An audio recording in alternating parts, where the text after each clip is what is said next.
Vamos falar desse negócio da Crefisa, Fábio, porque tem algumas informações desencontradas, pelo que eu conversei com você antes sobre o name rights, porque o M. Guimarães, aqui, que é do Lance, falou que já estavam redigindo o contrato de venda de name rights. A gente até pergunta para o Edmundo depois se ele sabe alguma coisa sobre isso.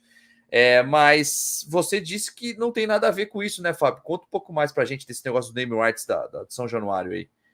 Eu hoje consultei uma pessoa da diretoria que me disse que não tem nada sendo redigido, o contrato não está pronto, porque já dizia, até deu o Matheus Guimarães, que é um repórter bem informado, a pessoa me disse, cara, é impressionante como as pessoas publicam sem nos consultar.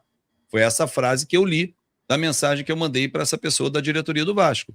Então, não é verdade, segundo essa fonte com quem eu conversei hoje, de que o Vasco já está assinando por 300 milhões de reais, até porque eu imagino que as conversas estejam acontecendo, obviamente isso não é de hoje que elas estão acontecendo, porque vem antes da eleição do Pedrinho, e aí muita gente fazia confusão, achando que a Crefisa ia para a camisa do Vasco, e o Pedrinho sempre deixou isso muito claro, que o papo era exatamente com interesse no name right, né? Era um dos interesses da empresa.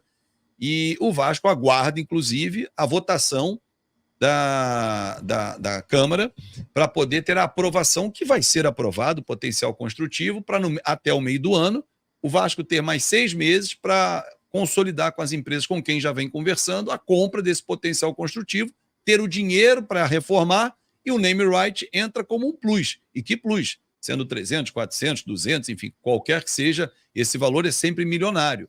Então o Vasco tem esse direito. E mais, isso aqui é um detalhe importante que os torcedores têm que saber.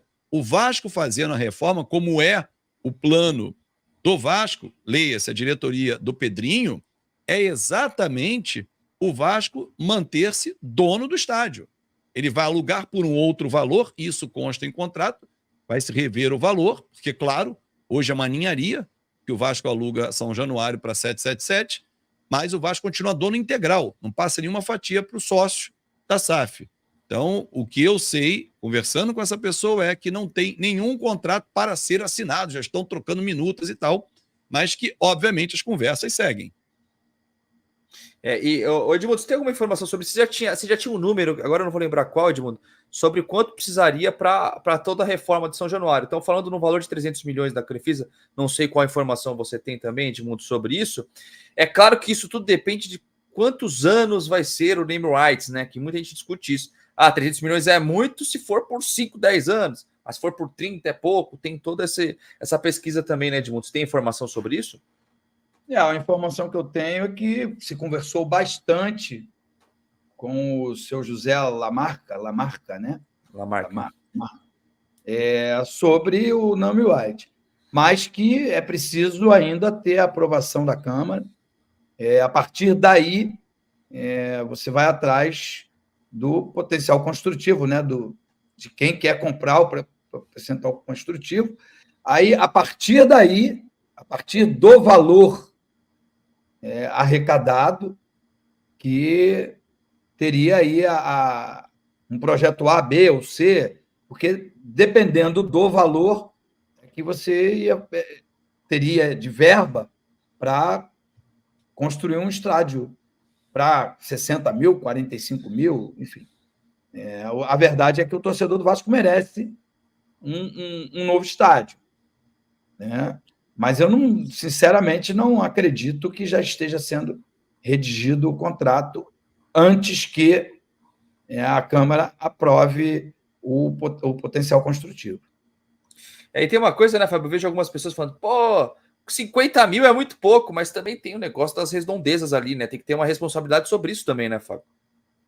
Exatamente como tem o estádio Newton Santos. Para quem não é do Rio de Janeiro, as ruas no entorno, tanto de São Januário como no estádio Newton Santos, por que eu estou usando esse paralelo? Porque é o estádio para 45 mil lugares.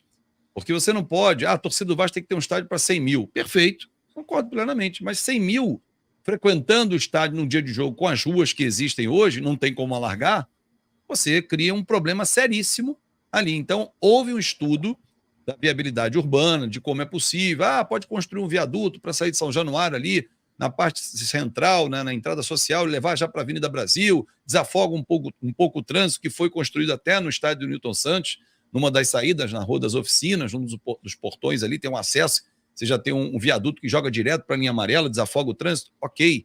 Mas isso não é suficiente para você pular de um projeto de 45 mil lugares para 60, 70, 80 ou 100 mil. Então, esse projeto que hoje está do arquiteto Sérgio Dias, que foi aprovado pelo prefeito Eduardo Paes e que o Pedrinho já está com ele debruçado também, e que algumas mudanças serão feitas, normais, esse é o projeto aprovado.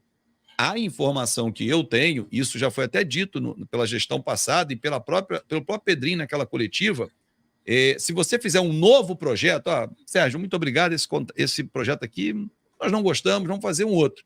Tem que voltar tudo a estaca zero, porque tem que a prefeitura de novo aprovar, tem que passar por todo, e o Vasco não vai fazer isso. Então, o que o Pedrinho, de forma inteligente, com os seus pares, fez foi juntar um escritório que tem de arquitetura com o do Sérgio Dias para fazer alguns ajustes. Muda aqui, ajusta ali. Tá. Isso pode ser feito sem que atrapalhe ou atrase o cronograma, que é começar a obra depois do Campeonato Brasileiro. Esse é o objetivo.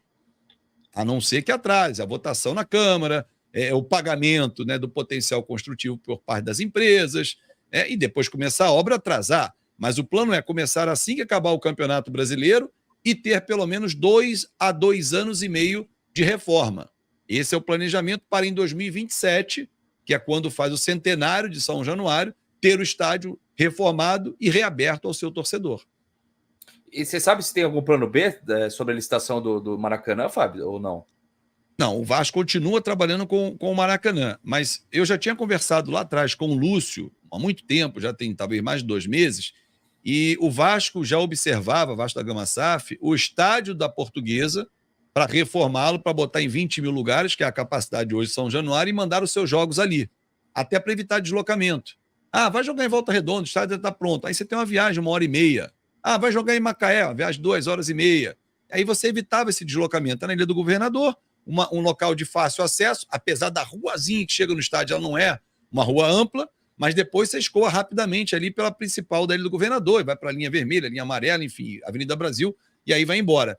Então, assim, o que eu sei o Vasco trabalhava como plano B, caso não aconteça, e eu acho que não vai acontecer, que muito bem observou o Dieguinho, o edital ele não é feito para quem tem um clube só, no edital, que é o Vasco, porque nenhum clube sozinho jogaria 70 partidas no estádio, nenhum clube joga, tanto que o Flamengo não joga, o Fluminense também não, a gente tem que juntar para somar os 70 jogos. O que fez o Vasco foi tentar trazer o Santos com alguns jogos, já que a Vila Belmiro será reformada, o próprio Brusque, que vai ter a sua arena também passando por reformas, tentou o Botafogo, mas o Botafogo pulou fora pela relação comercial que tem com o John Textor e o Rodolfo Landim. Então o Botafogo não quis se envolver nessa. Outra solução seria começar a jogar no Newton Santos. Mas aí você vai ter um problema, porque o Botafogo joga muito lá, ou só joga lá. Então você vai ter que adequar a sua data a um gramado sintético ainda, que é diferente também, né?